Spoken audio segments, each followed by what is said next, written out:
Actually రేపు నా birthday అనమాట, అంటే October 16th. సో ఇప్పుడు డెకరేషన్ ఐటమ్స్ కొనడానికి అయితే షాప్ కి తిరుగుతున్నాం అనమాట. చిన్న ఫ్రెండ్స్ 2 సరిపోతాయని నా ఫీలింగ్. ఇది మెటీరియల్ మే राउंड वाला मटेरियल है ना, इसमें शाइन शाइन షాప్ మందే. గోల్డ్ తీసుకో, నువ్వు బయటికి వెళ్ళు. షాప్ లోపలికి వచ్చి ఇది ఒకటి స్పార్కుల్ ఉంది కాబట్టి ఆబ్వియస్ గా దాంతో ఒకటి చాలు. ఇదే ఇక్కడ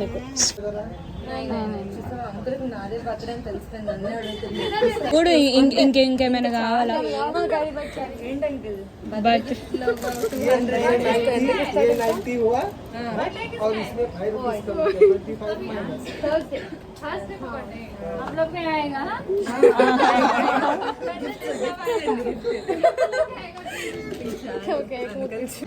ఇప్పుడు